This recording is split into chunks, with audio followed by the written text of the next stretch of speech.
అవకాశం ఇచ్చినటువంటి అధ్యక్షులు అజయ్ గారికి నా వందనాలు తెలియజేస్తున్నాను. వేదిక మీద ఉన్న అధ్యక్షులకు, అలాగే తోటి సువార్థికులకు, ఈ ప్రాంతంలో సువార్త పరిచయం చేస్తున్న తోటి సువార్థికులందరికీ నా హృదయపూర్వక వందనాలు తెలియజేస్తున్నాను. క్రీస్తు రాజ్య సువార్త ప్రకటన అనే ఈ బహిరంగ కూడికలకు చేరువచ్చిన ప్రతి ఒక్కరికి కూడా నా హృదయపూర్వక వందనాలు తెలియజేస్తున్నాను. అధ్యక్షులు వారు నాకు 15 నిమిషాలు మాత్రమే టైం ఇచ్చారు. ఆ 15 నిమిషాల్లోనే నేను నా ప్రసంగాన్ని ముగిస్తాను. ఎట్టి పరిస్థితుల్లోనూ నేను ప్రోలాంగ్ చేయను. కాబట్టి మీరు ఓపిక చేసుకుని వినాలి. పరిస్థితి నాకు అర్థమవుతుంది. మేమైతే ఇక్కడ ఫ్యాన్ల దగ్గర కూర్చున్నాం, కానీ మీరైతే విసురుకుంటానే ఉన్నారు, నేను చూస్తూనే ఉన్నాను. 15 నిమిషాలు మాత్రమే నా ప్రసంగాన్ని నేను ముగించాలని ప్రయత్నం చేస్తాను. ప్రభు చిత్తం అయితే మరి ఒకసారి దేవుని యొక్క వాక్యాన్ని ధ్యానం చేయడానికి మనం కోరుకుందాం, ప్రార్థన చేసుకుందాం. మహాపరిశుద్ధుడు అయిన మా ప్రియ పరలోకపు తండ్రి, నీ ఘనమైన, శ్రేష్టమైన, అమూల్యమైన నామమును బట్టి లెక్కలేని స్తుతులు, స్తోత్రములు చెల్లించుకుంటున్నాం తండ్రి. గడిచిన కాలంలో మమ్మల్ని కాచి కాపాడి సజీవుడిగా ఉంచి ఈ రాత్రికాల సమయంలో ఈ గద్దాడ ప్రాంతంలో క్రీస్తు రాజ్య సువార్త ప్రకటన అనే బహిరంగ సభల ద్వారా దేవుని వాక్యాన్ని తండ్రి ధ్యానించుటకు మీరు ఇచ్చినటువంటి మహాభాగ్యమును బట్టి స్తోత్రాలు, స్తుతులు చెల్లించుకుంటున్నాం. బోధిస్తున్నటువంటి నాకు అనుసరించి బోధించగలిగేటటువంటి జ్ఞానాన్ని దయచేయండి. విన్న ప్రతి ఒక్కరికి కూడా తండ్రి అనుసరించి జీవించగలిగేటటువంటి భాగ్యాన్ని ప్రతి ఒక్కరికి దయచేయమని ఈ కోరికను ఆదరించి అంచె వరకు మీరు అధ్యక్షులుగా నడిపించి ఘనత, మహిమ, ప్రభావములు మీరే పొందమని ఈ ప్రార్థన యేసుక్రీస్తు నామములో అడిగి వేడుకొంచున్నాము ప్రియ పరలోకపు తండ్రి. ఆమేన్. ప్రస్తుతం మనం జీవిస్తున్నటువంటి ఈ సమాజంలో శాస్త్ర సాంకేతిక పరిజ్ఞానం అనేది బాగా అభివృద్ధి చెందింది. ఆ అభివృద్ధి చెందిన సాంకేతిక పరిజ్ఞానాన్ని మనం ఉపయోగించుకుంటున్నాం. ఇప్పుడు మనం కూర్చునే ప్రాంతంలో ఈ మీటింగ్స్ని ప్రపంచవ్యాప్తంగా ప్రతి ఒక్కరు కూడా ఇక్కడ ఎలా ఉందో అలాగే చూడగలిగే పరిస్థితి శాస్త్ర సాంకేతిక పరిజ్ఞానం వల్ల కలిగింది. నేడు మన చేతుల్లో ఉన్నటువంటి ఒక సాంకేతిక పరికరం విపరీతంగా వాడుతున్నాం మనం. అదేంటంటే సెల్ ఫోన్. ఈరోజు సెల్ ఫోన్ లేకపోతే ఒక పూట తిండి తినకపోయినా బ్రతుకుతాడేమో కానీ మనిషి, ఒకరోజు సెల్ ఫోన్ కనుక లేదంటే మనిషి తానే భరించలేని పరిస్థితుల్లోనికి వెళ్ళిపోతున్నాడు. Cell phone cell phone cell phone అని అనుకుంటున్నాను. నేను ఒక ప్రశ్న అడగాలనుకుంటున్నాను. సెల్ ఫోన్ అంటే తెలుగులో అర్థం ఎంతమందికి తెలుసు? ఎప్పుడైనా ఆలోచించారా? చెల్లొకసారి ఫోన్ చేసుకుంటా ఉంటాం, చెల్లొకసారి మెసేజ్ పెట్టుకుంటా ఉంటాం. ఎప్పుడైనా మన చేతుల్లో ఎప్పుడూ మెదిలే సెల్ ఫోన్. సెల్ ఫోన్ మర్చిపోతే అరే నా సెల్ ఫోన్ మర్చిపోయానే అని మరలా సగం దారిలోకి వచ్చేసిన ఇంట్లో నుంచి మనం మరలా వెళ్ళి సెల్ ఫోన్ తెచ్చుకుంటాం. ఈ సెల్ ఫోన్ని తెలుగులో ఏమంటారో ఎవరికైనా తెలుసా? ఎవరైనా ఈ గ్రౌండ్లో ఉన్నవారు ఎవరైనా చెప్పగలరండి? అంటే ఒక ప్రశ్న ఇస్తే దాని దగ్గర మనకి సమాధానం లేదు అంటే మౌనంగా ఉన్నారంటే దాని అర్థం ఏంటి? సమాధానం లేదు అని అర్థం. ఈరోజు మన చేతుల్లో ఉన్న బైబిల్ కనుక మనం చూస్తే నా సెల్ ఫోన్ మర్చిపోయానే అని అనుకునే పరిస్థితి ఉందేమో కానీ అరే నా బైబిల్ మర్చిపోయానే, నేను బయటికి వెళ్తుంటే నా బైబిల్ మర్చిపోయానే అని అనుకునే క్రైస్తవులు ఎంతమంది నేడున్న సమాజంలో ఉన్నారో మనం ఆలోచన చేయాలి. ఎంతవరకు ఇన్ని మాటలు చెప్పినటువంటి నా ముందు చంద్రశేఖర్ గారు కానీ అజయ్ గారు కానీ చెప్పిందల్లా ఒకటే, బైబిలు ప్రపంచంలో అత్యున్నతమైన గ్రంథం, దీనికి సాటి అయిన గ్రంథం మరి ఒకటి లేదు అని. ఇది ఎవరి చేతిలో ఉందంటే మన చేతిలో ఉంది, కానీ మనకి ఇదేం అవ్వలేదంటే అర్థం కాలేదు. ఇది అర్థం కాకపోవడానికి గల కారణం ఏంటి అంటే దీని గురించి మనం ఎప్పుడు కూడా ఏం చేయలేదు, ఆలోచన చేయలేదు. దీనిని గురించి ఆలోచన చేస్తే మనమేంటో అర్థమవుద్ది, మన జీవితం ఏంటో అర్థమవుద్ది, ఈ భూనివాస కాల జీవితం ఏంటో అవుద్ది, దేవుడేంటో అర్థమవుతుంది, సమస్తము కూడా అర్థమవుతుంది. బైబిల్ని గనక మనం ఆలోచించకపోతే, బైబిల్ పట్టుకున్నటువంటి మనం ఈ బైబిల్ గురించి ఆలోచించకపోతే బయట సమాజం ఎలా దీనిని గుర్తిస్తుంది? దేవుడు మన ద్వారానే ఈ గ్రంథాన్ని ఏం చేయాలనుకున్నాడంటే గుర్తించాలని అని కోరుకున్నాడు. ఆయన గుర్తించాలని కోరుకున్నప్పటికీ మనం దీనిని గురించి మాత్రం ఏం చేయటం లేదంటే ఆలోచన చేయటం లేదు. ఎందుకే నేను ప్రశ్న వేసాను, ఆ ప్రశ్నకి సమాధానం ఎవరి దగ్గర లేదు అని నాకు అర్థమైపోయింది. ఎవరైనా చెప్పగలరండి? తెలుగులో సెల్ ఫోన్ ఏమంటారు? నేనే చెప్పేస్తున్నాను. సంచారవాణి, దూరవాహిక, సమాచార పరికరం. ఎలా ఉందండి సమాధానం? ఎప్పుడు వినలేనట్టుగా ఉన్నది. ఈరోజు మేము ఇక్కడ ప్రకటిస్తున్నటువంటి క్రీస్తు రాజ్య సువార్త ప్రకటన అనేది ఎలా ఉంటుందంటే చాలా వింతగా ఉంటుంది, కానీ అది వాస్తవం. తెలుగులో మనం ఈ మాట ఎప్పుడు వినలేదు. సెల్ ఫోన్ అని వింటున్నాం. ఈ రోజు ప్రతి వ్యక్తి కూడా బైబిల్ పట్టుకుని క్రీస్తు క్రీస్తు క్రీస్తు అని తిరుగుతున్నాడు. ఎంతమందికి క్రీస్తు అర్థమయ్యాడు ఈరోజు సమాజంలో? అది అర్థం కావాలంటే బైబిల్ని మనం ఏం చేయాలంటే ఆలోచన చేయాలి. చాలా మంది ఎలాగ ఆలోచన చేస్తున్నారంటే తల కింద పెట్టుకుని పడుకుంటే చెడ్డ కళలు రావు. బైబిల్ మనకి ఎలా ఉపయోగపడుతుందంటే బైబిల్ తల కింద పెట్టుకుని పడుకుంటే చెడ్డ కళలు రావు. ఇంకా ఎలా ఉపయోగపడుతుందంటే బైబిల్ నెత్తి మీద ఎట్టి ప్రార్థన చేస్తే సాతాను పారిపోతాడు. అసలు సాతాను ఎక్కడున్నాడో ఎవరు చెప్తారు? బైబిల్ చెప్తాడు. అది చదవాలి, దానిని ఆలోచించాలి. దాన్ని ఆలోచిస్తే మన జీవితం ఏంటనేది మనకు అర్థమవుతుంది. కొంతమందికి బైబిల్ అంటే ఎలా ఉపయోగపడుతుందంటే మానవుడు అనే వ్యక్తి సంఘజీవి. ఈ సంఘ జీవితంలో మానవుడికి పుట్టినరోజు, వివాహాలు, రకరకాల కార్యక్రమాలు అనేవి మన జీవితంలో పుట్టినప్పటి నుంచి చనిపోయేటంత వరకు కూడా చోటు చేసుకునే ఉంటాయి. ఈ చోటు చేసుకున్న జీవితంలో ఈ భారతదేశంలో మనం జీవిస్తున్నాం. ఇది లౌకిక దేశం, భిన్నత్వంలో ఏకత్వం కలిగిన దేశం. రకరకాల ప్రజలు, రకరకాల మతాలు, రకరకాల విశ్వాసాలు, రకరకాల కులాలు కలిగిన వారు ఈ సమాజంలో, ఈ భారతదేశంలో జీవిస్తున్నారు. వారి వారి మతాల ప్రకారం, వారి వారి విశ్వాసాల ప్రకారం, వారి వారి ఆచారాల ప్రకారం జీవిస్తున్నారు. కానీ క్రైస్తవులైనటువంటి మనం కూడా ఒక విశ్వాసాన్ని అనుసరించాం. ఆ విశ్వాసం ఏంటంటే బైబిల్. ఆ బైబిల్ ప్రకారమే మనం నడుచుకోవాలని ఎన్నో వచనాలు మనకి చెబుతున్నాయి. అయినప్పటికీ ఈ బైబిల్ గురించి ఎలా ఆలోచిస్తారంటే వివాహం జరిగితే పెళ్లి ప్రసంగాల కోసం బైబిల్ అని అనుకుంటున్నారు. పుట్టినరోజు జరిగితే పుట్టినరోజు ప్రసంగం కోసం బైబిల్ అని అనుకుంటున్నారు.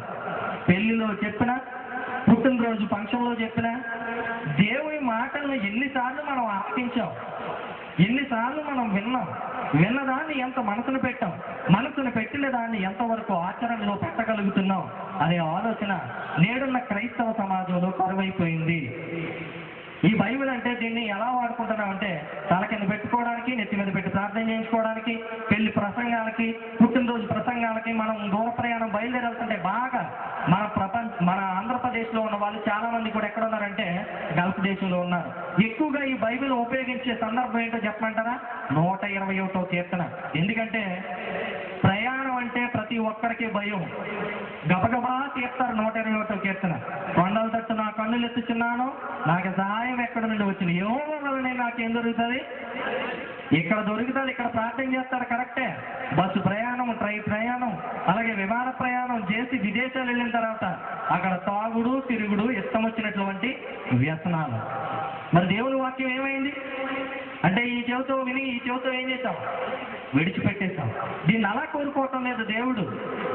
అసలు బైబిల్ని ఎందుకు మనకిచ్చాడు అని మనం ఆలోచన చేస్తే, బైబిల్ని ఎందుకు మనకిచ్చాడు అని మనం ఆలోచన చేస్తే కీర్తన గ్రంథం, ఈ పుస్తకం మన చేతికి రావడానికి గల కారణం, దేవుడు కోరుకున్నటువంటి విధానం ఏంటి అని మనం ఆలోచన చేస్తే కీర్తన గ్రంథం మీరు ప్రతి ఒక్కరు కూడా దయచేసి ఓపిక చేసుకుని, నేను ఎక్కువసేపు చెప్పనని చెప్పాను, ఆల్రెడీ పావుగంట మాత్రమే చెప్తాను.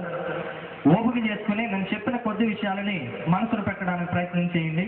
కీర్తన గ్రంథం 1వ అధ్యాయం కీర్తన గ్రంథం 1వ అధ్యాయం, కీర్తన గ్రంథం 1వ అధ్యాయం 2వ వచనాన్ని ఒకసారి చదువుదాం. యెహోవా ధర్మశాస్త్రమునందు ఆనందించుచు ఆదివారం రాత్రి. మీ బైబిల్లో చూస్తున్నారా? మిమ్మల్ని చూడమని చెప్పడానికి గల కారణం ఏంటంటే ఒక విషయం ఉంది. ఇక నేనేం చెప్తే దాన్ని వినేసి మీరు వెళ్ళిపోవడానికి కాదు. ఈ పుస్తకం చేతికి ఇవ్వబడడానికి గల కారణం ఏంటంటే ఇందులో వ్రాయబడినటువంటి సంగతులు పరిశీలించి పరిశోధించి చదివి విని తెలుసుకొని గైకొన్నవాడు మాత్రమే ధన్యుడు, అతనికి మాత్రమే పరలోకం ఉందని ఖచ్చితంగా చెప్పినటువంటి గ్రంథం బైబిల్. ఏదో దీన్ని అనుసరించడానికి కాకుండా ఏదో ఆచారం ప్రకారం పట్టుకుని ప్రతి ఆదివారం దేవుని సన్నిధికి వెళ్ళినంత మాత్రాన ఏ వ్యక్తి పరలోకం చేరడు అనేది స్పష్టంగా తెలియజేస్తుంది. ఇది నా మాట కాదు, బైబిల్ మాట. చదువుతాం 2వ వచనం. యెహోవా ధర్మశాస్త్రమునందు ఆనందించుచు. అంటే ఆదివారం రాత్రి అవకాశం ఇచ్చినటువంటి అధ్యక్షులు బ్రదర్ చంద్రశేఖర్ గారికి నా వందనాలు తెలియజేస్తున్నాను. వేదిక మీద ఉన్న తోటి సువార్థికులు ప్రతి ఒక్కరికి కూడా నా వందనాలు తెలియజేస్తున్నాను. ఈ కోడికకు ఆహ్వానించబడినటువంటి ప్రతి ఒక్కరికి కూడా నా వందనాలు తెలియజేస్తున్నాను. ప్రార్థన చేసుకుంటాను. మహాపరిశుద్ధుడైన మా ప్రియపరలోకపు తండ్రి, నీ ఘనమైన శ్రేష్టమైన అమూల్యమైన నామమును బట్టి లెక్కలేని స్తుతులు స్తోత్రములు చెల్లించుకొంచున్నాం దేవా. గడిచిన కాలంలో మమ్మల్ని అందరినీ కాచి కాపాడి సజీవులుగా ఉంచి తండ్రి, క్రీస్తు రాజ్యత్వ వార్త ప్రకటనని ఈ బహిరంగ కూడికలలో 2వ దినాన్ని మమ్మల్ని ప్రవేశపెట్టారు తండ్రి. నీకు స్తోత్రాలు. గడిచిన రాత్రి తండ్రి వాక్యాన్ని మేమందరం కూడా ధ్యానించాం. నేటి దినాన్ని కూడా ధ్యానించడానికి మీరు మాకు అవకాశం ఇచ్చారు తండ్రి. ఈ బోధన బోధించుండగా అనుసరించి బోధించగలిగేటటువంటి సామర్థ్యాన్ని నాకు అనుగ్రహించండి. విన్న వాక్యాన్ని అనుసరించి నడవగలిగేటటువంటి సామర్థ్యాన్ని ప్రతి ఒక్కరికి అనుగ్రహించమని అడుగుతున్నాం దేవా. సహాయాన్ని దయచేయండి. ఈ కోరికను ఆది నుంచి అంచె వరకు మీరే అధ్యక్షులు గుండా నడిపించి ఘనత మహిమ ప్రభావములు మీరే పొందమని ఈ ప్రార్థన యేసుక్రీస్తు నామములో అడిగి వేడుకొనిచున్నామా ప్రియపరలోకపు తండ్రి. ఆమేన్. గడిచిన రాత్రి బైబిల్ గురించి మనం ఆలోచన చేస్తాం. బైబిల్ అంటే ఒక సాధారణమైన పుస్తకం కాదని,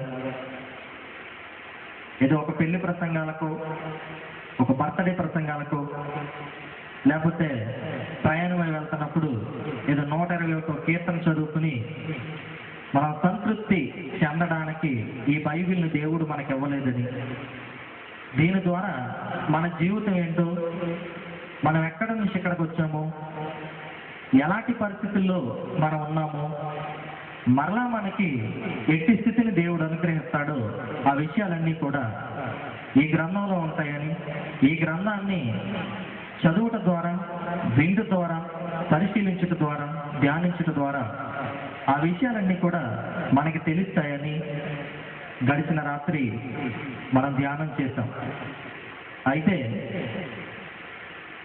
ఈ గ్రంథం ద్వారా మనం ఆలోచన చేస్తున్నప్పుడు దేవుడు ఒక జీవన విధానాన్ని ఈ గ్రంథం ద్వారా మనకి తెలియజేశాడని మనం అందరం కూడా గడిచిన రాత్రి సగం విషయాలను తెలుసుకున్నాం. మిగిలిన విషయాలను ఈ దినాన్ని తెలియజేస్తానని మీకు చెప్పాను.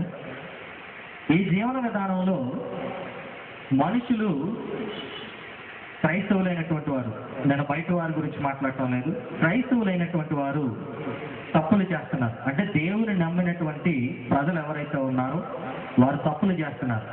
వారు చేస్తున్నటువంటి తప్పులు వారికి అర్థం కాదా అని మనం ఆలోచన చేస్తే ఒక చిన్న ఉదాహరణ మనం ఆలోచన చేద్దాం. దొంగతనం చేసే వ్యక్తికి దొంగతనం తప్పని తెలియదని మనం అనుకోకూడదు. ఎందుకంటే ఉద్దేశపూర్వకంగా అతను ఏం చేస్తున్నాడంటే దొంగతనం చేస్తున్నాడు. అలాగే ప్రతి వ్యక్తి కూడా తప్పు చేసేటప్పుడు మనస్సాక్షి అనేది లోపల ఉంటుంది. ఇది తప్పు, ఇది ఒప్పు అని తెలియజేస్తుంది.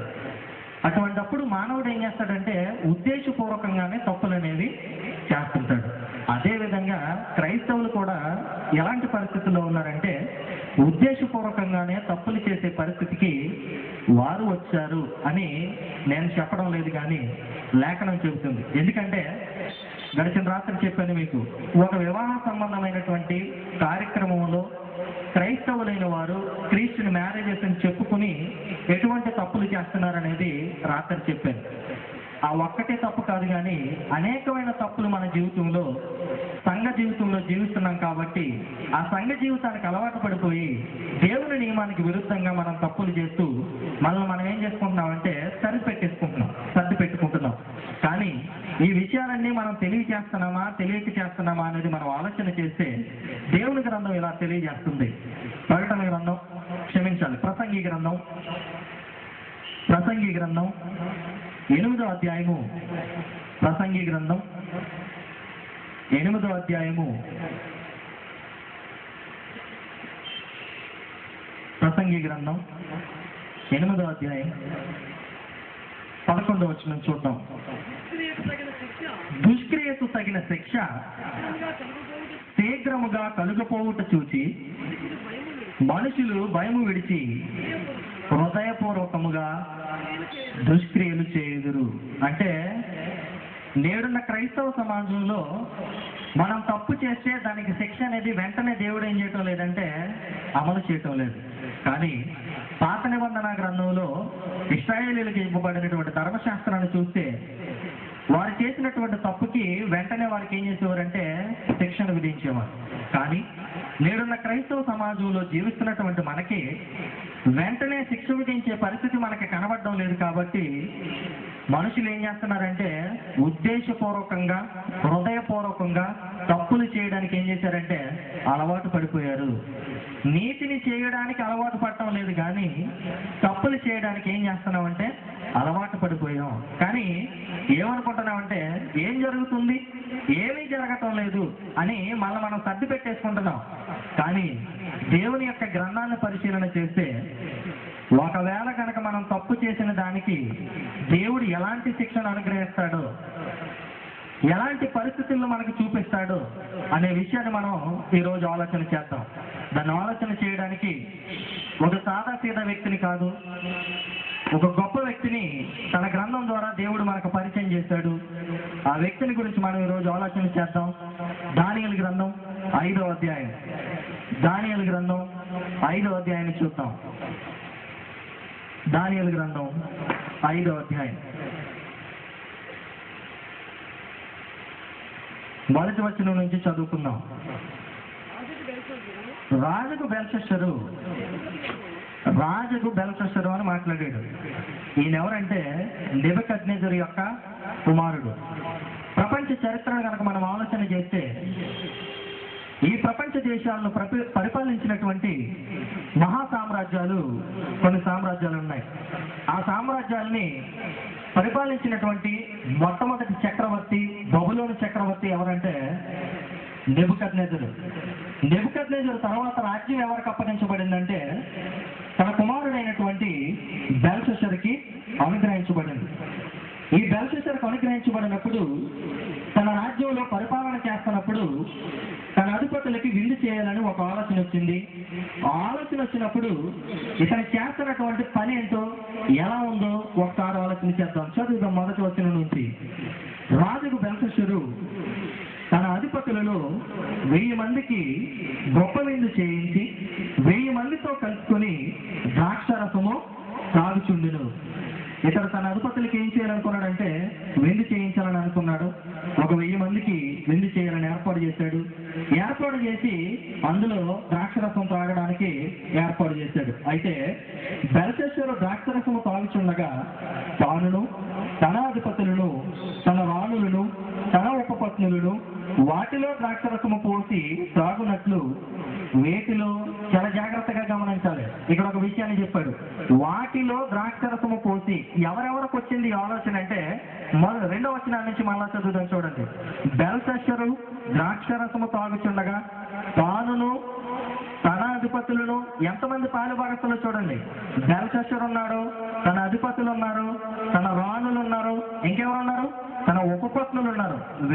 వాటిలో ద్రాక్షరసము పోసి త్రాగునట్లు తన తండ్రి యొక్క నెబుకద్నెజరు యెరూషలేములోని ఆలయములో నుండి తెచ్చిన వెండు బంగారు పాత్రలను తెమ్మని ఆజ్ఞ ఇచ్చెను. ఎక్కడి నుంచి తెమ్మని చెప్పారంటే, యెరూషలేములో దేవుని మందిర సంబంధమైన ఆరాధనలో ఉన్నటువంటి కొన్ని వస్తువులు ఉన్నాయి. ఆ వస్తువులలో ఏం పోసి తాగుతానంటున్నారంటే, వీళ్ళు ద్రాక్షరసాన్ని పోసి తాగాలి అని ఒక నిర్ణయానికి వచ్చారు. అంటే ఎలాంటి నిర్ణయాన్ని వీళ్ళు తీసుకున్నారో చూడండి. ఎందుకు చెప్తున్నానంటే ఈ విషయాన్ని, కరెంటు ప్లగ్లో ఎవరైనా వేలు పెట్టాలని ఆలోచన చేస్తారా? లైట్ వేసుకుంటాం, సరే, స్విచ్ చేస్తే లైట్ వెలుగుతుంది, మనకి ఇదంతా కాంతి కనబడుతుంది, అంతవరకు ఓకే. కానీ డైరెక్ట్గా వేలు పెట్టాలని చూస్తే, నేను ప్రతి నెల కరెంటు బిల్లు కడుతున్నాను కదా, నా మాట వినంటదా? మా ఓనర్ అయినా అబ్బాయి ఈయన కొట్టనంటదా? తప్పు ఎవరు చేసినా, నువ్వు కరెంటు బిల్లు కట్టినా ఖచ్చితంగా ఏం చేస్తాడు, కరెంట్ ఏం చేస్తుంది, ముట్టుకుంటే కొడుతుంది. దాని లక్షణం ఏంటంటే, నువ్వు ముట్టుకున్నావా అది ఏం చేస్తుంది, షాక్ కొడుతుంది. ఆ కనీస ఇంగిత జ్ఞానం లేకుండా నేను ప్రతి నెల కరెంటు బిల్లు కడుతున్నాడని మూర్ఖంగా చేయి పెట్టామనుకోండి, ఎవడు పోతాడు, పెట్టినోడే పోతాడు. తర్వాత పరిస్థితి ఏం జరిగిందో చూడండి ఒకసారి. 3వ వచనం, అందుకు వారు యెరూషలేములోని దేవుని నివాసముగు ఆలయములో నుండి తీసుకున్న సువర్ణోపకరములను తెచ్చి ఉంచగా, రాజును, అతని అధిపతులను, అతని రాణులను, అతని ఉపపత్నులను వాటిలో ద్రాక్షరసము పోసి త్రాగిరి. వీళ్ళందరూ ఏం చేశారంట, దేవుని మందిర సంబంధమైనటువంటి పాత్రల్లో ద్రాక్షరసం పోసుకుని ఏం చేశారు, త్రాగిరి, ఖచ్చితంగా త్రాగారు అని చెప్తున్నాడు. తర్వాత ఏమైందో చూద్దాం. వారు బంగారు, వెండి, ఎత్తడి, ఇనుము, కర్ర, రాయి అనువాటితో చేసిన దేవతలను స్తుతించుచు ద్రాక్షరసము త్రాగుచుండగా, వీళ్ళందరూ ఎలా ఉన్నారంటే మంచి ఎంజాయ్మెంట్లో ఉన్నారు. పార్టీ తాగుతున్నారు, తిరుగుతున్నారు, ఇష్టం వచ్చినట్టు ప్రవర్తిస్తున్నారు, చిందులేస్తున్నారు, గొంతులేస్తున్నారు. అటువంటి టైంలో 5వ వచనాన్ని చూడండి. ఆ గడిలోనే మానవ హస్తపు వేలు కనబడి దీపము దగ్గర రాజనగరు యొక్క గోడ పూత మీద ఏదో ఒక వ్రాత వ్రాయిచున్నట్టుండెను.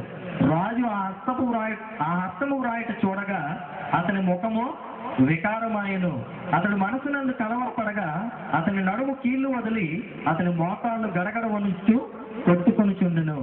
వీళ్ళందరూ మంచి పార్టీలో ఉండగా మానవ హస్తపు వేళ్ళు కనబడి ఏం చేసినాయి అంటే, ఒక గోడ మీద ఏదో రాస్తున్నది. ఆ రాసిన రాత ఎవరికి అర్థం కావట్లేదంటే, రాజు అయినటువంటి బెల్షస్సర్కి అర్థం కావట్లేదు.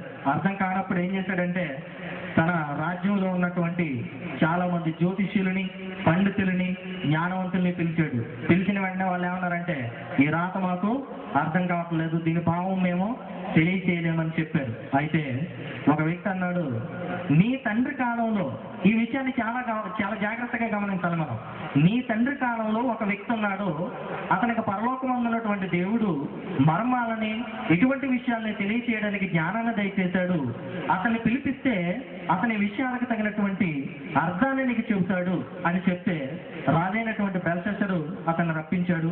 రప్పించిన తర్వాత రాజు ఏమన్నాడంటే, నువ్వు ఈ సంగతిని నాకు తెలియజేస్తే నా రాజ్యంలో నీకు ఒక మంచి పదవి నీకు ఇస్తాను అన్నాడు. అన్న వెంటనే 17వ వచనాన్ని చూడండి. 17వ వచనం, దానియేలు గ్రంథం 5వ అధ్యాయము 17వ వచనం. అందుకు దానియేలు ఇట్లనెను, నీ దానములు నీ వద్ద నుంచుకొనుము, నీ బహుమానములు మరి ఎవరికైనా నిమ్ము. అయితే నేను ఈ వ్రాతను చదివి దాని భావమును రాజునకు, నీ బహుమానాలు ఏమనుంటే నీ దగ్గర ఉంచుకో, నువ్వు పదవులు ఎవరికన్నా ఇవ్వాలనుకుంటే నువ్వు ఇచ్చుకో, కానీ భావాన్ని అయితే మాత్రం నేను ఏం చేస్తాను, తెలియజేస్తాను అని చెప్పాడు. చెప్పిన తర్వాత ఏ సంఘటన తెలియజేశాడంటే, తన తండ్రి కాలాన్ని గుర్తుకు చేస్తున్నాడు. ఎవరికంటే బెల్షస్సర్కి తన తండ్రి యొక్క కాలాన్ని గుర్తుకు చేస్తున్నాడు. ఎందుకు గుర్తుకు చేస్తున్నాడో తర్వాత కిందకి వెళ్ళిన తర్వాత అర్థమవుతుంది. ఏమని చెప్పాడంటే, ఈ లోకంలో రాజ్యాన్ని కానీ, ఘనతను కానీ, ప్రభావాన్ని అనగానే ఎవరు అనుగ్రహిస్తారంటే పరలోకమందు ఉన్నటువంటి దేవుడు అనుగ్రహిస్తాడు. నీ తండ్రి ఏం చేశాడంటే ఈ రాజ్యాన్ని నీ తండ్రికి దేవుడే అప్పగించాడని ఎరిగినప్పటికీ తన మనసులో వెర్రవీగి విగ్రహాల ముందు నువ్వు దేవుని మహిమను ఏం చేసావంటే దిగజార్చావు. ఈ దిగజార్చావు కాబట్టి దేవుడు నిన్నేం చేస్తున్నాడంటే ఇప్పుడు తెలియజేస్తున్నాడు ఆ విషయాన్ని. నువ్వు ఉద్దేశపూర్వకంగా నీ తండ్రికి ఏ దశ నుంచి ఏ దశకు తీసుకొచ్చి దేవుడు తన ప్రభావాన్ని తెలియజేశాడు, తన శక్తిని తెలియజేశాడు. ఆ శక్తిని నువ్వు అంచనా వేయకుండా నీ ఇష్టం వచ్చినట్లు నువ్వు ప్రవర్తించావు కాబట్టి ఈ సంగతి ఎరిగి ఉండి ఎప్పుడు చెప్తున్నాడు చూడండి. ఈ సంగతి ఎరిగి ఉండి నీ మనస్సును అణుచుకొనక పరలోకమందున్న ప్రభువు మీద నిన్ను నీవే. ఈ సంగతి అంతా ఎరిగి కూడా నువ్వు ఎవరి మీద తిరుగుబాటు చేసావో తెలుసా? నీ ప్రభు అయినా దేవుని మీద నువ్వు తిరుగుబాటు చేస్తావు. రాత్రి ఒక విషయాన్ని తెలియజేస్తుంది మీకు. వివాహ సంబంధమైన కార్యక్రమాల్లో మొదటి పాట యేసుక్రీస్తు పాట వేసి క్రిస్టియన్ సాంగ్ వేసి మిగిలిన పాటలు వేస్తున్నప్పుడు ఎవరికి చేస్తున్నామో ఎందుకు చేస్తున్నామో ఉద్దేశపూర్వకంగా తెలిసి తప్పు చేస్తే ఏదో ఈ విషయాలన్నీ తెలుసుకుని చెప్పడానికి చదువుకోమని ఇచ్చాడు. దీన్ని పట్టుకెళ్ళి బూట్లో భద్రంగా పెట్టి మళ్ళీ జాగ్రత్తగా ఆదివారం తీసుకురావడానికి దేవుడి గ్రంథాన్ని ఇవ్వలేదు. దేవుని యందు భయభక్తులు మనం కలిగి ఉండాలంటే ఈ గ్రంథాన్ని జాగ్రత్తగా చదివి పరిశోధించి ధ్యానించి పరిశోధిస్తేనే దేవుడిచ్చే నిత్య జీవనకు మనం వారసులవుతామని తన గ్రంథం ద్వారా మనకి తెలియజేశాడు. కిందకి వెళ్ళి చదువుదాం చూడండి. కిందకి వెళ్ళి చదువుదాం. పరలోకమందున్న ప్రభువు మీద నిన్ను నీవే హెచ్చించుకుంటువి.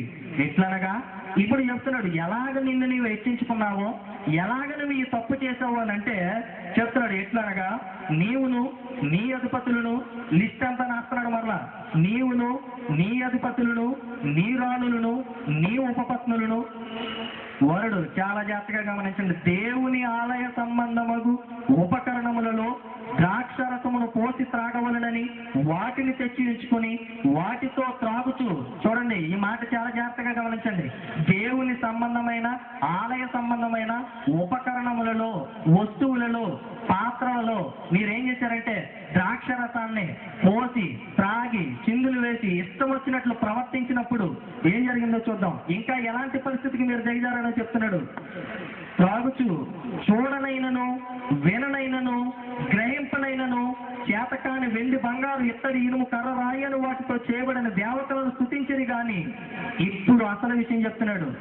ఏ కర్ర ఇత్తడి బంగారు వెండి విగ్రహాలను మీరు పూజించారు కానీ ఈ ప్రాణము ఈ మనుషులు ఈ సమస్తము ఈ రాజ్యము ఈ లోకము ఎవరి చేతిలో ఉన్నాయో ఆ వ్యక్తిని నువ్వు మరిచావు అనే విషయాన్ని ఇప్పుడు చెప్తున్నాడు చూడండి.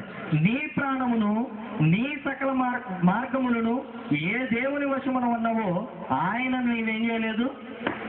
నీ ప్రాణం ఎవరి చేతిలో ఉందో ఆ దేవుణ్ణి మరిచి నువ్వేం చేసావంటే ఉద్దేశపూర్వకంగా నువ్వు తప్పు చేశావు. ఒకనాడు రాజైనటువంటి బెల్షస్సరు దేవుని ఆలయ సంబంధమగు ఉపకరణములలో పోసి ద్రాక్షరసాన్ని త్రాగి దేవుని మహిమను అవమానపరిస్తే దేవుడు రాజైనటువంటి బెల్షస్సరుకి దానియేలు ద్వారా ఒక సంగతిని తెలియజేశాడు. ఏంటా సంగతి అంటే గోడ మీదకి వచ్చి ఒక రాత రాసింది కదా, ఆ రాత ఏమి అర్థం కాలేదు కదా. ఇప్పుడు ఆ రాత యొక్క భావాన్ని చెప్తున్నాడు చూడండి. చూద్దాం 24వ వచనం. కావున ఆయన ఎదుట నుండి ఈ అరచేయి వచ్చి, అంటే నువ్వు చేసిన ఈ సంగతి అంతటికీ కూడా నువ్వు చేసిన ఈ తప్పు అంతటికీ కూడా దేవుడు నీకు వచ్చి రాసి చూపించినటువంటి భావం ఏంటంటే ఈ అరచేయి వచ్చి ఈ వ్రాతను వ్రాసను వ్రాసిన శాసనం ఏదనగా. శాసనం అంటే అర్థం ఏంటో తెలుసండి? శాసనసభ అంటారు మనకి. శాసనసభ అంటే శాసనాలు చేస్తారు. అక్కడ ఎవరు చేస్తారు? చూస్తే నీ పరిస్థితి ఎలా ఉందంటే దేవుని ఎదుట నువ్వు సరి అయినదిగా లేదు కాబట్టి నీ విషయంలో నేనేం చేస్తున్నానంటే నీ లెక్క చూసి నీవు తక్కువగా కనబడుతుంది.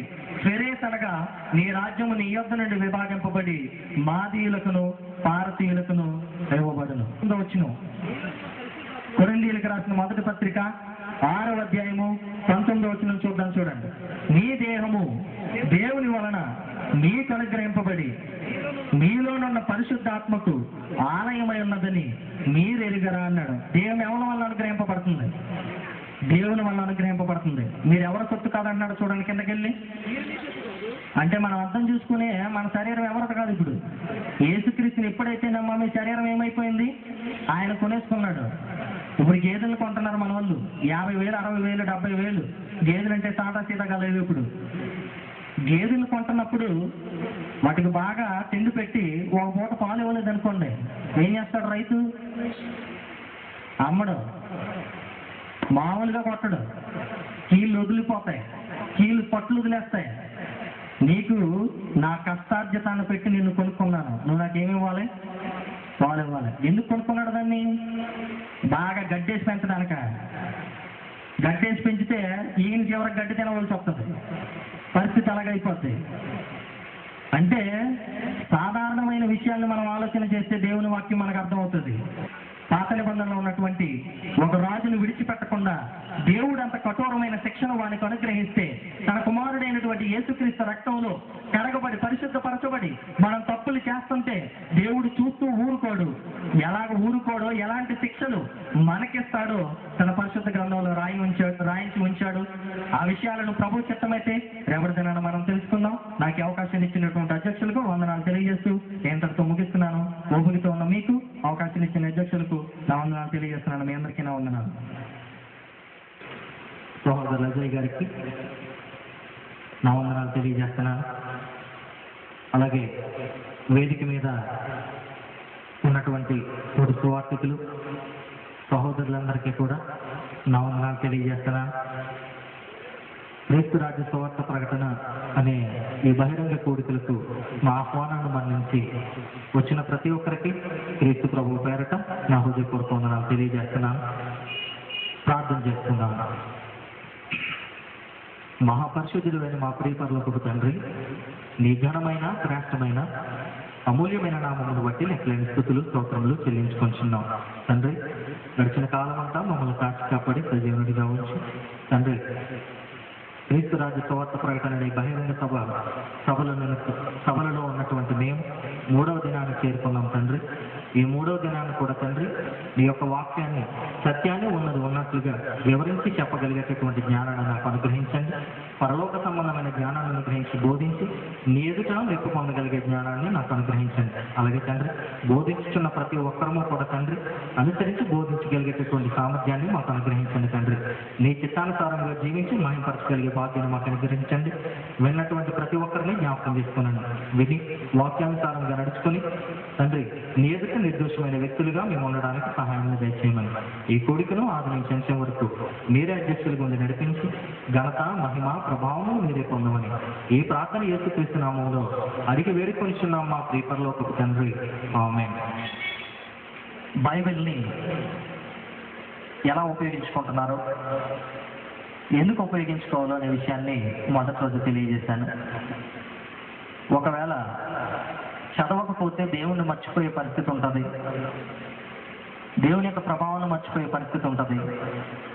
ఒకవేళ మర్చిపోతే ఆయన ఎవరిని విడిచిపెట్టడనే సంగతిని గడిచిన రాత్రి ఈ ప్రపంచాన్ని పరిపాలించినటువంటి మొదటి మహాసామ్రాజ్యం బబులోను సామ్రాజ్యంలో ఉన్న నెబుకద్నెజరు కుమారుడైనటువంటి బెల్షస్సరు ఏ విధంగా దేవుని కోపాగ్నికి, దేవుని ఉగ్రతకు బలైపోయాడు గడిచిన రాత్రి మనం దానియేలు గ్రంథం 5వ అధ్యాయం నుంచి ధ్యానం చేస్తాం. ఈ బైబిల్ అంతట్లోనూ కూడా 2 నిబంధనలు మనకు కనబడతాయి. ఒకటి పాత నిబంధన, రెండవది క్రొత్త నిబంధన. పాత నిబంధన అనేది ధర్మశాస్త్రము అని పిలుస్తాడు. ఇది ఎవరికి ఇచ్చాడు అంటే ఇశ్రాయేలీయులకు మాత్రమే. కొత్త నిబంధన ఎవరంటే నేడున్న ప్రపంచంలో మనుషులందరూ కూడా క్రీస్తుని అంగీకరించి దీన్ని అనుసరించడానికి పాత నిబంధన, కొత్త నిబంధన అనేది ఇచ్చాడు. 2 చట్టాలు కలిగినటువంటి గ్రంథంగా దేవుడు మన ముందు పెట్టాడు. ఏ గ్రంథం ఎవరికి ఇచ్చాడు, ఏ గ్రంథాన్ని మనం అనుసరించాలి, ఏ గ్రంథాన్ని బట్టి మనం నడుచుకోవాలి, పాత నిబంధన ఎందుకు ఇచ్చాడు, కొత్త నిబంధన ఎందుకు ఇచ్చాడు అనే విషయాలని మనం తెలుసుకోవాలంటే దీన్ని చదవాలి, ధ్యానించాలి, అలాగే పరిశోధించాలి. ఎందుకు ఈ సంఘటనలన్నీ కూడా మనం చదవవలసిన అవసరం ఉన్నది అని మనం ఆలోచిస్తే, పాత నిబంధనలో ఏ సంఘటనలు అయితే ఉన్నాయో ఆ సంఘటనలన్నీ కూడా క్రైస్తవులైన వారికి హెచ్చరికను కలుగజేస్తున్నాయి. చాలా జాగ్రత్తగా గమనించాలి విషయాన్ని. పాత నిబంధనలో ఇశ్రాయేలీయులకు ఇవ్వబడినటువంటి ధర్మశాస్త్రంలో, అంటే ధర్మశాస్త్రం అనగానే పాత నిబంధన, ఈ పాత నిబంధనలో ఏ ధర్మశాస్త్రాన్ని అయితే దేవుడు ధర్మ విధులు కలిగినటువంటి ఆజ్ఞలను ఇశ్రాయేలీయులకు ఇచ్చాడో, ఆ ఇశ్రాయేలీయులు దేవుని ఆజ్ఞను వీడి తప్పు చేసినప్పుడల్లా తను ఏ విధమైన కోపాగ్నిని వారి మీద చూపించాడో, వారిని బట్టి క్రైస్తవులైన మనకేంటంటే ఒక హెచ్చరిక. వారిని దేవుడు అలా పరిగణిస్తే క్రీస్తు ప్రభు రక్తంలో కడుగుబడినటువంటి మనల్ని ఏ విధంగా పరిగణిస్తాడో దానిని అంచనా వేయడానికి పాత నిబంధనలో ఉన్న సంఘటనలు మనకి ఏం చేస్తాయంటే బుద్ధిని, బోధని కలుగజేస్తాయి. ఎందుకు చెప్తున్నానంటే ఈ విషయాన్ని, సమాజంలో క్రైస్తవులుగా మనం బ్రతుకుతున్నప్పుడు క్రైస్తవ జీవిత విధానం అనేది సరిగా లేదు. అలాగే ఆదివారం ఆరాధనా విధానాలు అనేవి సరిగా లేవు. ఎందుకంటే నేడున్న క్రైస్తవ సమాజంలో మనుషులు దేవుణ్ణి ఎన్ని రకాలుగా ఆరాధిస్తున్నారంటే సుమారుగా 5,000 రకాలకు పైబడి ఆరాధనలు జరుగుతున్నాయి. ఒక విషయం మీరు గమనించాలి, ఒక ఉదాహరణ చెబుతాను.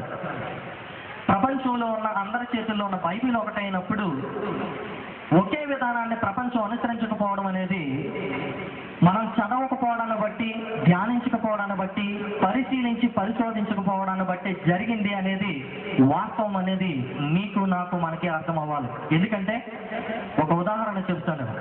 ఇంటికి ఒక సిలబస్ ప్రవేశపెట్టారనుకోండి, తెలుగులో 15 పాఠాలు ఉంటే ఆంధ్రప్రదేశ్ అంతా కూడా ఎన్ని పాఠాలు ఉంటాయి? ఒక స్టేట్ గవర్నమెంట్ ప్రొవైడ్ చేసింది అంటే ఆ పాఠాలన్నీ కూడా ఏ స్కూల్కి వెళ్ళినా, గెద్దాల్లో స్కూల్ అవనివ్వండి, లేకపోతే మొగల కుదురు అవనివ్వండి, ఆంధ్రప్రదేశ్లో ఓవరాల్గా ఏ జిల్లాలకు వెళ్ళినా అదే సిలబస్ని ఏం చేస్తారంటే బోధిస్తారు.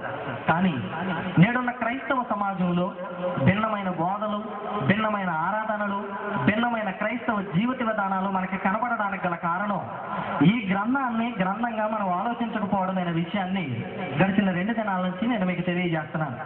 ఒకవేళ దీనిని గ్రంథంగా మనం ఆలోచించకుండా ఎప్పుడైతే మనం తప్పు చేస్తున్నప్పుడు మనకి ఏమీ కాదులే అని అనుకుంటున్నామో దీనికి పరిణామం ఎలా ఉంటుందో పాత నిబంధనలో ఒక సంఘటనను చూద్దాం. చూడండి, లేవికాండము 10వ అధ్యాయము, లేవికాండము 10వ అధ్యాయము 10వ వచనం,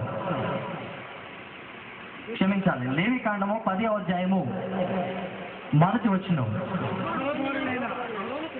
అహరోను కుమారులైన నాదాబు, అబీహులు తమ తమ ధూపార్తులను తీసుకొని వాటిలో నిప్పులుంచి వాటి మీద ధూపద్రవ్యం వేసి యెహోవా, ఈ మాట చాలా జాగ్రత్తగా గమనించండి, యెహోవా తమకు ఆజ్ఞాపింపని వేరొక అగ్నిని ఆయన సన్నిధికి తేగా యెహోవా సన్నిధి నుండి అగ్ని బయలుదేరి వారిని కాల్చివేస్తున్నారు.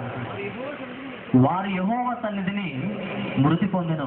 ఈ వచనం చాలా జాగ్రత్తగా గమనించాలి. ఎందుకంటే దేవుడు ఒక ఆరాధనా విధానాన్ని అప్పుడున్నటువంటి ఇశ్రాయేలీయులకి ప్రవేశపెట్టాడు. ఈ ఆరాధనా విధానంలో అహరోను ఎవరంటే మోషే యొక్క అన్నగారు. వీరు లేవీ వంశస్థులకు చెందిన వారు. ఈ లేవీ వంశస్థులు మాత్రమే యాజక ధర్మాన్ని నిర్వర్తించడానికి తండ్రి అయినటువంటి దేవుడు, యెహోవా దేవుడు ఇశ్రాయేలీయుల ప్రజలకి ఈ ధర్మశాస్త్రాన్ని ఉపదేశిస్తూ మీ అందరి మీద యాజక ధర్మాన్ని నిర్వర్తించే వ్యక్తులు ఎవరంటే లేవీయులు అని చెప్పాడు. ఆ లేవీయులు యాజక ధర్మాన్ని నిర్వర్తించేటప్పుడు పొరపాటు కనుక చేస్తే దానికి పరిణామం ఎలా ఉంటుందో ఇక్కడ చూపించాడు. అర్థమైందండి? యెహోవా తమకు ఆజ్ఞాపింపని వేరొక అగ్నిని ఆయన సన్నిధికి తేగా ఏమయ్యారు వీరు? ఈ రోజు క్రైస్తవ జీవిత విధానంలో రకరకాల ఆరాధనలు చేస్తూ, రకరకాలైనటువంటి విశ్వాసాలను అనుసరిస్తూ, రకరకాల రోజులను మారుస్తూ తమ ఇష్టం వచ్చినట్లు దేవుణ్ణి ఆరాధిస్తే అందరూ ఏమన్నారంటే మేము ఆరాధించేది ఎవరిని? యేసుక్రీస్తుని, తండ్రిని ఆరాధిస్తున్నాం. మాకు వారికి వ్యత్యాసం ఏంటి అని మాట్లాడుకుంటే గ్రంథం దేనిని చెప్పిందో దానిని మాత్రమే మనం ఆలోచించాలి. ఎట్టి పరిస్థితుల్లోనూ కొంచెం అటైనా కొంచెం ఇటైనా దేవుడు క్షమించడనే విషయాన్ని పాత నిబంధనలో ఉన్న ఇశ్రాయేలీల ద్వారా మనకు బోధ కలగడానికి, బుద్ధి కలగడానికి ఈ గ్రంథం ద్వారా ఈ విషయాలను మనకు పొందుపరిచాడు. అహరోను కుమారులు ఎప్పుడైతే తమకు ఆజ్ఞాపింపనంటే దేవుడు చెప్పనటువంటి దాన్ని ఎవరు ప్రొడ్యూస్ చేశారు? ఆచరించకుండా ఏ వ్యక్తి అయినా పనిచేసి కానీ ఈ విశ్రాంతి దినాన్ని మీరి దేవుని చట్టాన్ని మీరితే ఎలాంటి శిక్ష వస్తుందో సంఖ్యాకాండం 15వ అధ్యాయం, సంఖ్యాకాండము 15వ అధ్యాయం 32వ వచనం. ఇశ్రాయేలీయులు అరణ్యములో ఉన్నప్పుడు ఒకడు విశ్రాంతి దినమున కట్టెలు ఏరుట చూచిరి. వారు కట్టెలు ఏరుట చూచిన వారు మోషే యొద్దకును అహరోను యొద్దకును సర్వ సమాజముల యొద్దకును వారిని తీసుకుని వచ్చిరి. వానికి ఏమి చేయవలెనో అది విషపరచబడలేదు గనుక వారిని కావలిలో. ఇక్కడ జరిగినటువంటి సందర్భం ఏంటంటే వారికి ఏం చేయాలో తెలియలేదు. ఎవరికి తెలియలేదంటే మోషేకి అహరోనుకి అక్కడ ఉన్న ఇశ్రాయేలీల సర్వ సమాజానికి తెలియదు. కానీ తెలిసినటువంటి విషయం ఏంటంటే విశ్రాంతి దినాన్ని వీళ్ళు పని చేయకూడదనే విధి వీళ్ళకు ఉంది. కాబట్టి ఒకరు పని చేస్తుంటే కొంతమంది వ్యక్తులు చూసి మోషే దగ్గరికి అహరోను దగ్గరికి ఇశ్రాయేలీల సర్వ సమాజం దగ్గరికి అతనిని తీసుకొచ్చారు. చదువుదాం. తరువాత యెహోవా ఆ మనుష్యుడు ఇంకా నో రెమెడీ ఎలాంటి శిక్షణ అమలు చేస్తున్నాడో చూడండి ఒకసారి. ఏమంటున్నాడు యెహోవా? అక్కడ చెప్పలేదు మనకి, ఇంకా నిర్గమకాండంలో ఆ సమయానికి మనకు అర్థం కాలేదు. అక్కడ ఇశ్రాయేలీయులకి చెప్పినప్పుడు ఆచరించండి అన్నాడు అంతే. కానీ ఆచరించకపోతే ఎలాంటి శిక్ష ఉంటుందంటే ఆ మనుషుడు ఏం చేయాలి? మరణ శిక్ష పొందాలన్నాడు. ఆ మరణ శిక్ష ఎలా విధించాలి అంటే కిందకి చదువుతాం చూడండి. సర్వ సమాజము పాలము వెలుపల, అంటే ఇశ్రాయేలీయుల సమాజం ఎక్కడైతే నివసిస్తుందో ఆ సమాజానికి బయట, అంటే ఉదాహరణకి ఏంటంటే ఊరు బయట అనే అర్థాన్ని మనం తీసుకోవచ్చు. ఆ సమాజం వెలుపట బయట రాళ్లతో వారిని కొట్టి చంపవలనని. ఎలాంటి శిక్ష అంటారు ఇది? నా కుటుంబంలో ఒక వ్యక్తి తప్పు చేస్తే, నేనే తప్పు చేస్తే, అందులో నా కుటుంబ సభ్యులు ఉన్నా సరే ఒక ఇశ్రాయేలీయుడిగా నేను తప్పు చేస్తే రాళ్లతో కొట్టి ఏం చేయమన్నాడో, ఎలాంటి ధర్మశాస్త్రాన్ని ఇశ్రాయేలీయులకి ఇచ్చాడో ఆలోచించండి. నా సహోదరుడే తప్పు చేసినప్పుడు, లేకపోతే నేనే తప్పు చేసినప్పుడు ఆ విశ్రాంతి దినాన్ని మీరితే ఖచ్చితంగా ఏం చేయమన్నాడు? రాళ్లతో కొట్టి. ఇది ఇశ్రాయేలీయులకి ఇవ్వబడిన విధి, మనకి ఇవ్వబడినటువంటి విధి కాదు. ఇశ్రాయేలీయులకి ఇవ్వబడినటువంటి విధి. ఖచ్చితంగా ఏ వ్యక్తి అయినా విశ్రాంతి దినాన్ని తప్పు చేస్తే ఏం చేయమన్నాడు? చంపేయమన్నాడు. ఎలా చంపమన్నాడు?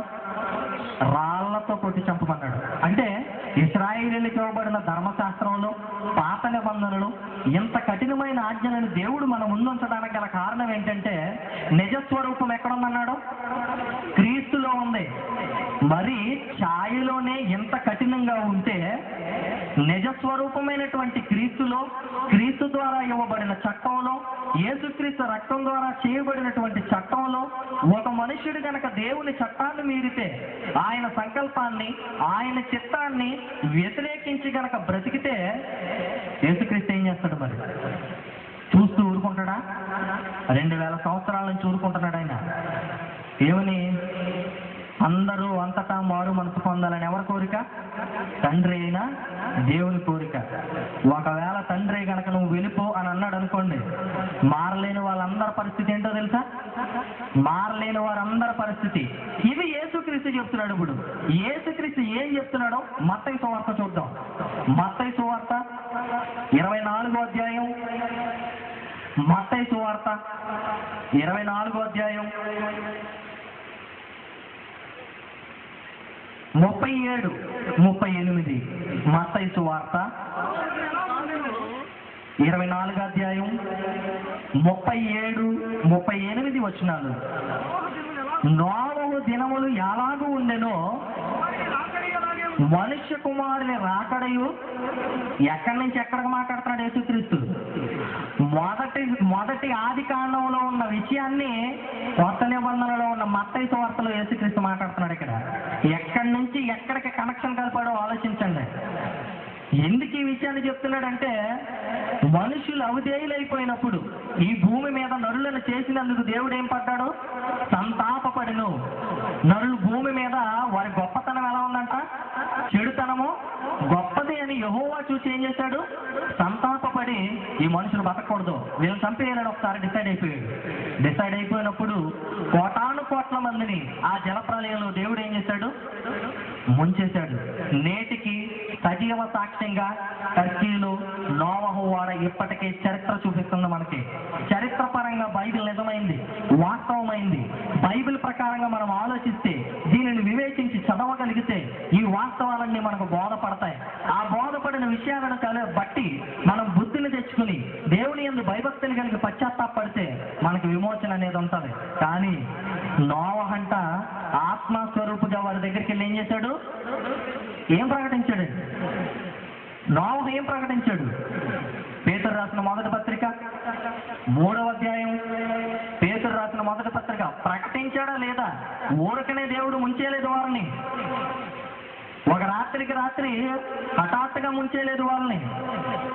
ముంచడానికి ముందు ఎంత తంతు జరిగిందో పేతురు రాసిన మొదటి పత్రిక 3వ అధ్యాయం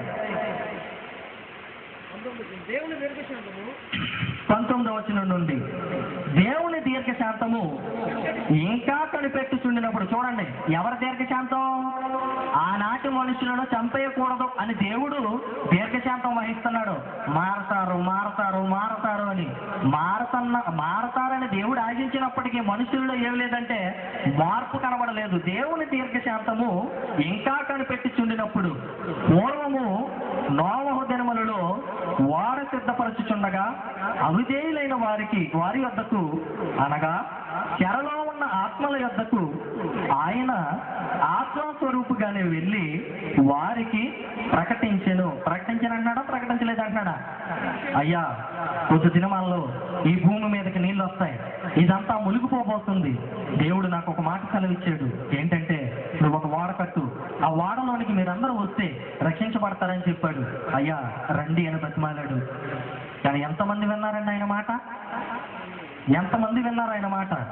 నోవహు, ఆయన భార్య, ఆయన 3 కుమారులు, ఆయన 3 కుమార్తెలు. అంటే టోటల్గా ఎంతమంది అంటే 8 మంది నోవహు చెప్పిన మాటను నమ్మి ఏం చేశారంటే ఆనాటి లోకంలో బ్రతికి బయటపడ్డారు.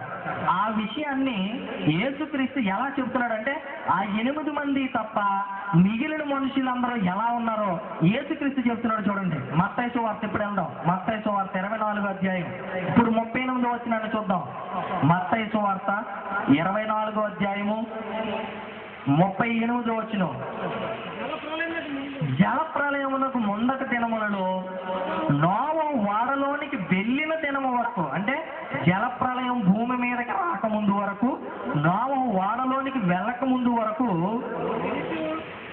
ఏం చేస్తున్నారంటే వాళ్ళు చాలా జాగ్రత్తగా గమనించాలి. ఇది మనకి చాలా ఇంపార్టెంట్ అయిన విషయం. నేడున్న క్రైస్తవ ప్రజానీకానికి అతి ప్రాముఖ్యమైన విషయం ఏంటంటే, ఈ విషయాన్ని నోట్ చేసుకోండి. వారు తినుచు త్రాగుచు పెండ్లి చేసుకొనుచు పెండ్లికిచ్చుచు నుండి జలప్రలయం వచ్చి అందరినీ ఒక నోవహు తప్ప మిగిలిన వారిని అందరిని ఏం చేశాడని అర్థం?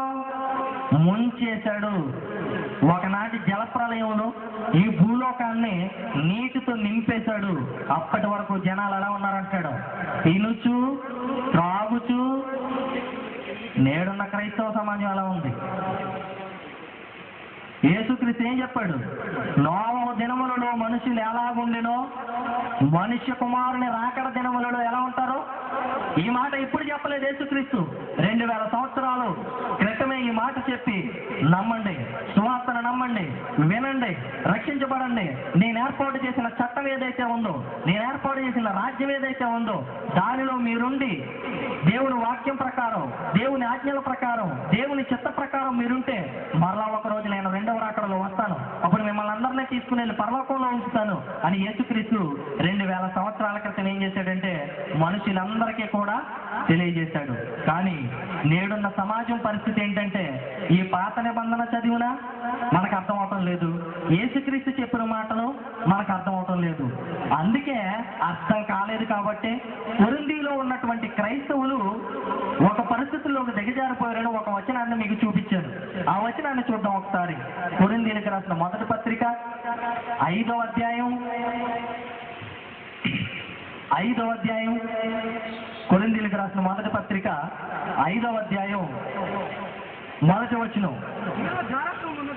మీలో జారత్వం ఉన్నదని వదంతి కలదు. మీలో ఒకడు తన తండ్రి భార్యను ఉంచుకున్నాడట. ఇది గమనించండి. ఇట్టి జారత్వము, అట్టి జారత్వము ఎక్కడ జరగదంటున్నాడు? నువ్వు వాక్యాన్ని చూడకపోతే మరొక జనాన్ని చూపిస్తున్నాడు. ఇప్పుడు ఎవరిని చూపిస్తున్నాడు? అన్యజనులను చూపిస్తున్నాడు. దేవుని యొక్క విధానం ఎలా ఉంటుందంటే వాక్యంతో చెప్తాడు, వినకపోతే అన్యజనుడితో చెప్తాడు. ఇంకా వినలేని సందర్భాల్లో దేంతో చెప్పాడో తెలుసండి? బుద్ధి గాడిద. మనం తిడుతుంటాం వాళ్ళనే వినలేదు, గాడిద అని. అలాంటి గాడితో ఎవరికి బుద్ధి చెప్పాడో తెలుసా? ఇశ్రాయేలీయుల మీద ప్రవక్తగా ఉండిన బిలాముకు బుద్ధి చెప్పాడు. దేవుడికి ఇంక ఏమీ దొరకలేదంటారు దేవుడికి. మనం చులకనగా చూసే విషయాల నుండి కూడా మనకి దేవుడు ఏం నేర్పిస్తున్నాడంటే బుద్ధి నేర్పిస్తున్నాడు, బోధ నేర్పిస్తున్నాడు, జ్ఞానాన్ని నేర్పిస్తున్నాడు. దాన్ని మనం కానుకునే పరిస్థితుల్లో లేవు. ఒకనాటి నోవహు దినాల్లో ఉన్న జనాలు ఎలా ఉండిపోయారో, తినుచు త్రాగుచు సుఖించుచు తమ ఇష్టం వచ్చిన మార్గాల్లో నడుస్తూ దేవుడు లేడనే పరిస్థితికి వాళ్ళు దిగజారిపోయినప్పుడు ఈ లోకం ముంచేయబడేటంత వరకు వారికి అర్థం కాలేదు. ఈనాడు యేసుక్రీస్తు కూడా అదే చెబుతున్నాడు, వినండి రక్షించబడండి అంటున్నాడు. ఆయన పెట్టిన కేకలు ఎవరికి వినబడటం లేదు, ఆయన ప్రకటించిన సువార్తను వినడం లేదు, ఆయన చెప్పిన మాటలను గ్రహించడం లేదు. గ్రహించకపోయినప్పటికీ కొన్ని సందర్భాల ద్వారా తెలియజేస్తున్నాడు. ఇప్పుడు ఎలాంటి సందర్భం ఇది? అన్యజనులలో నేను ఇట్టి కార్యం ఏమవుతున్నాడు? జరగదు అన్నాడంటే మన మీద ఎవరు నయమంటున్నాడు? అన్యజనులు ఎంత బెటర్ అనేది ఇర్మియా గ్రంథకర్త మాట్లాడుతున్నాడు. చూడండి, ఇర్మియా గ్రంథం 2వ అధ్యాయం, ఇర్మియా గ్రంథము 2వ అధ్యాయము 11వ వచనం. ఇర్మియా గ్రంథం 2వ అధ్యాయము 11వ వచనం. దైవత్వము లేని తమ దేవతలను ఏ జనమైనను ఎప్పుడైనను మార్చుకొనినా. గమనించండి, ఇక్కడ ఒకసారి అవుదాం. ఇక్కడ గమనించండి ఈ విషయాన్ని. దైవత్వము లేని తమ దేవతలను ఏ జనమైనను ఎప్పుడైనను మార్చుకొనినా అని అన్నాడు. ఈ సందర్భాన్ని మనం ఆలోచన చేస్తే హైందవ సహోదరులు మన మధ్యన ఉన్నారు. వారికి రకరకాల పండుగలు, రకరకాల ఆచారాలు ఉన్నాయి. వారిని కనుక మనం ఆలోచన చేస్తే వారికి రకరకాల పండుగలు వస్తాయి.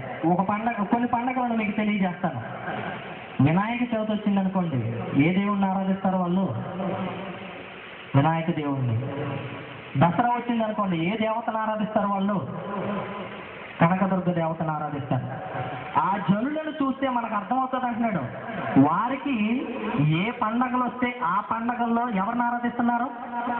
ఆ దేవతని ఆరాధిస్తున్నారు తప్ప, ఆ దేవుణ్ణి ఆరాధిస్తున్నారు తప్ప మరొక దేవుణ్ణి, మరొక దేవతను వాళ్ళు ఏం చేయడం లేదు, మార్చడం లేదు. కానీ దేవుని ప్రజలైనటువంటి ఇశ్రాయేలీయులు ఏం చేశారో ఇప్పుడు చెబుతున్నాడు. అయినను నా ప్రజలు ప్రయోజనము లేని దానికై తమ మహిమను ఏం చేశారు? మార్చుకొనిరి. ప్రయోజనము లేని దాని కొరకు నా ప్రజలు ఏం చేశారో తెలుసా? నా మహిమను మార్చేశారు అన్నాడు. నేడున్న క్రైస్తవులైన మనం ఈ విషయాన్ని చాలా జాగ్రత్తగా గమనించి ఒక్క క్షణం ఇక్కడ ఆలోచిద్దాం. హైందవ సహోదరులు 40 రోజులు మాల వేసుకుంటారు, 15 రోజులు మాల వేసుకుంటారు. వారు మాల వేసుకున్నప్పుడు రకరకాల డ్రెస్సులు ధరిస్తారు. నలుపు డ్రెస్ అని, ఎరుపు డ్రెస్ అని, పసుపు డ్రెస్ అని ధరిస్తారు.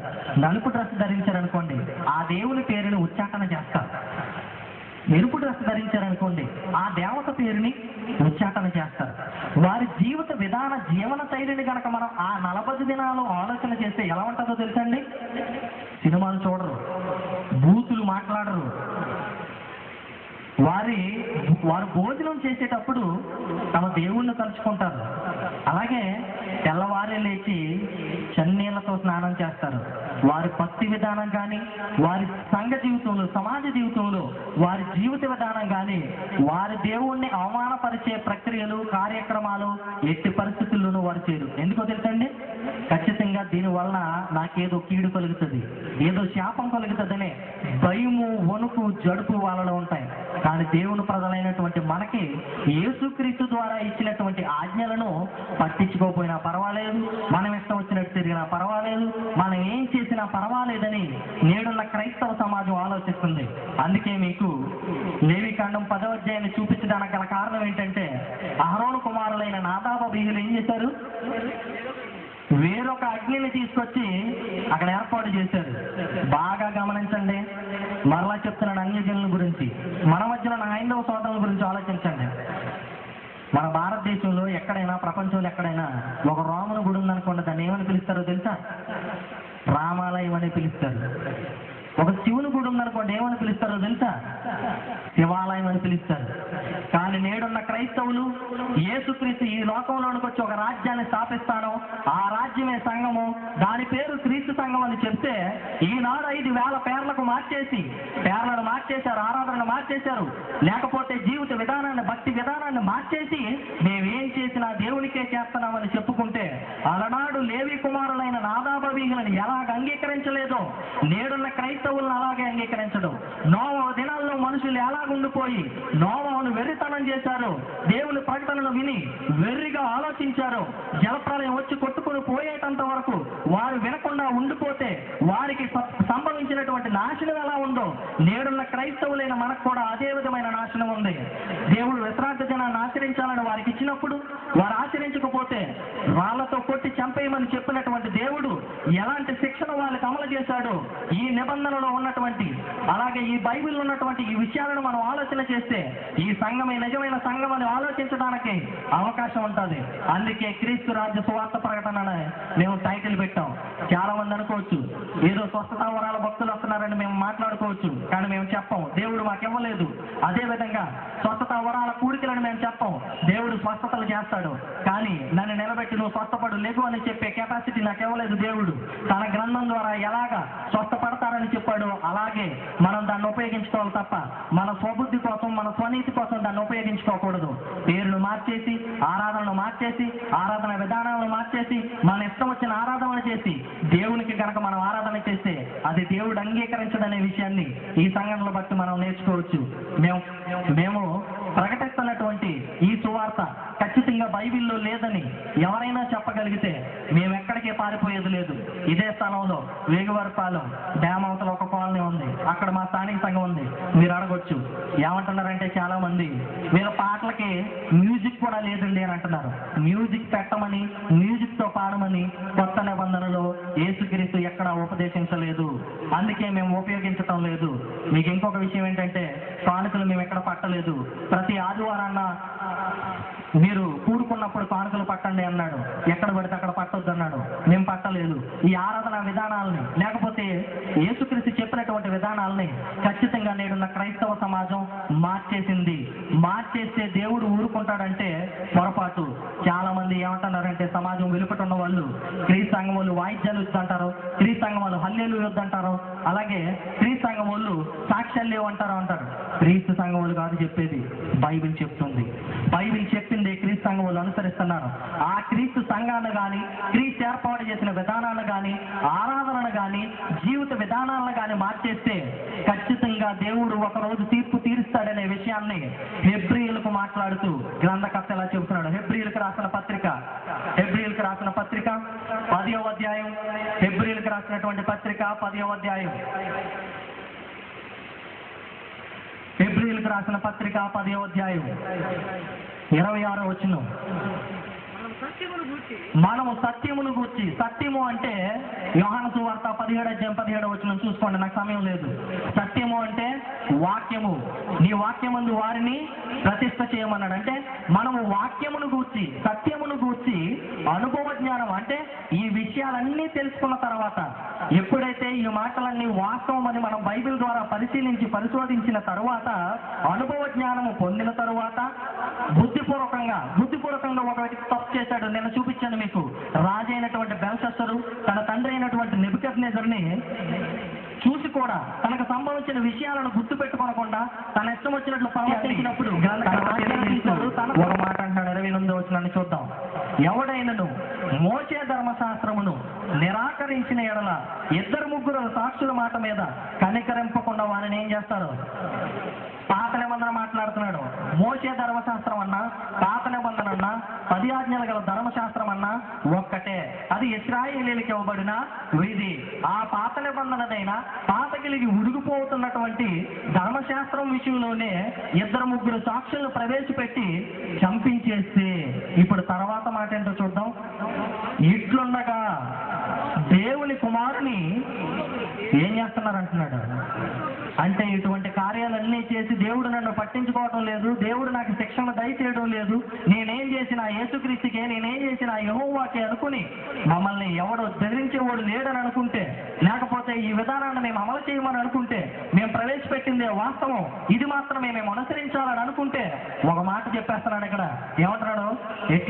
ఇట్లుండగా దేవుని కుమారుని పాదములతో త్రొక్కి తాను పరిశుద్ధపరచబడుటకు సాధనమైన నిబంధన రక్తమును అపవిత్రమైనదిగా ఎంచి కృపకు మూలముగా ఆత్మను తిరస్కరించిన వాడు ఎంత ఎక్కువైన దండనకు పాత్రుడుగా ఎంచబడనని మీకు తోచిన ప్రశ్న ఎందుకు వేశాడంటే, పాత నిబంధనలో ఉన్న అహరోను కుమారులైన నాదాబాబీలను విడిచిపెట్టని దేవుడు, మొదటి జలప్రలయంలో నోవహు దినాల్లో విడిచిపెట్టని దేవుడు, సొదొమ గొమొర్రా పట్టణాలని నాశనం చేసినటువంటి దేవుడు, తన ప్రజలైన ఇశ్రాయేలీయులు పాపం చేసినప్పుడు, విశ్రాంతి దినాన్ని మీరినప్పుడు పాపం చేసే వారిని శిక్షించినటువంటి దేవుడు యేసుక్రీస్తు ద్వారా, ఆయన రక్తం ద్వారా పరిశుద్ధపరచబడడానికి ఒక నిబంధన ద్వారా ఒక నూతన నిబంధన చేస్తున్నానని చెప్పి, ఆ నిబంధన ద్వారా ఒక జీవిత విధానాన్ని, ఒక ఆరాధన విధానాన్ని యేసుక్రీస్తు ద్వారా ఈ లోకంలోనికి క్రైస్తవులైన మనకు ప్రవేశపెట్టి 2000 సంవత్సరాల క్రితం ఆయన బోధించి, ఆయన తరువాత 12 మంది అపోస్తలులకు ఇచ్చి,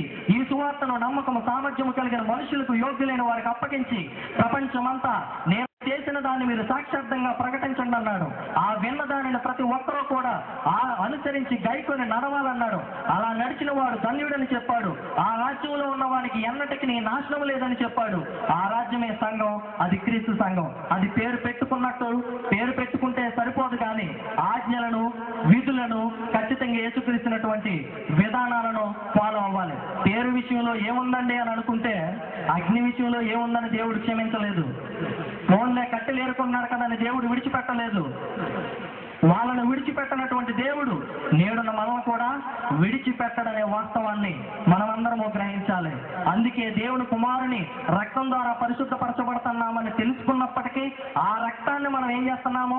అపవిత్రముగా ఎంచి దేవుని కుమారుని పాదములతో తొక్కి ఆయన అవమానపరిస్తే ఏ గతి ఆనాడున్న ప్రజలకు పట్టిందో, 2వ రాకడలో యేసుక్రీస్తు ద్వారా ఈ లోకానికి దేవుడు తీర్పు తీర్చబోతున్నాడనే సంగతిని మానవులైన ప్రతి ఒక్కరికి 2000 సంవత్సరాల క్రితమే యేసుక్రీస్తు ద్వారా, ఆయన తరువాత వచ్చిన 12 మంది అపోస్తలుల ద్వారా ఈ వాస్తవాన్ని తెలియజేసి 66 పుస్తకాలుగా మనకు కూర్చి మన చేతిలో పెట్టాడు దేవుడు.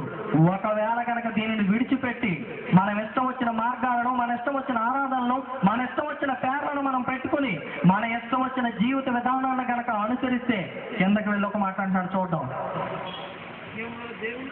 జీవము గల దేవుని చేతిలో పడుట ఇంకా చెప్పేదేమీ లేదు. జీవము గల దేవుని చేతిలో పడుట ఏమన్నాడో, ఒకవేళ ఆయన ఎదుర్కోగలిగిన సత్తా ఎవరికైనా ఉంటే అది మీ ఇష్టం. చెప్పవలసిన వాస్తవం దేవుడు చెప్పమన్నాడు. చెప్పడానికి దేవుని ద్వారా నేను అధికారం పొంది ఉన్నాను. ఆ వాస్తవాన్ని మీకు తెలియజేశాను. మీకు అంగీకరించడానికి మీకు మనస్సుంటే దీనిని అంగీకరించండి. లేకపోతే దేవుడిచ్చే తీక్షణమైన అగ్ని ఇక నిల్వ చేయబడుతుందని చెప్పి తన గ్రంథం ద్వారా మనకి స్పష్టంగా తెలియజేశాడు. నోవహు దినాల్లో మనుషులు ఎలా ఉన్నారు, మనుషు కుమారుని రాకడలో అలా ఉంటాడని ప్రభువైన యేసుక్రీస్తు తెలియజేశాడు. ఆయన తరువాత వచ్చిన అపోస్తలులు క్రైస్తవులకు తెలియజేశారు. ఈ విధానాలను మనం అనుసరించకుండా, ఈ పేరును కనుక మనం పెట్టుకోకుండా మన ఇష్టం వచ్చినట్లు మనం బ్రతికితే దేవుడిచ్చే తీర్పుకు మనం అందరం బలైపోవాలి. నాకు అవకాశం ఇచ్చినటువంటి అజయ్ గారికి వందనాలు తెలియజేస్తున్నాను. ఈ విషయాలను మీకు స్పష్టంగా తెలియజేయడానికి దేవుడు నాకు ఇచ్చిన అవకాశాన్ని బట్టి దేవునికి నా కృతజ్ఞతాస్తుతులు చెల్లించుకుంటూ, ఓపికతో ఉన్న మీకు, అలాగే నా ఓపికతో ఉన్నటువంటి మీకు నా వందనాలు తెలియజేస్తూ, నన్ను నేను హెచ్చరించుకుంటూ మిమ్మల్ని హెచ్చరిస్తూ ఇంతతో ముగిస్తున్నాను. మీ అందరికీ నా వందనాలు.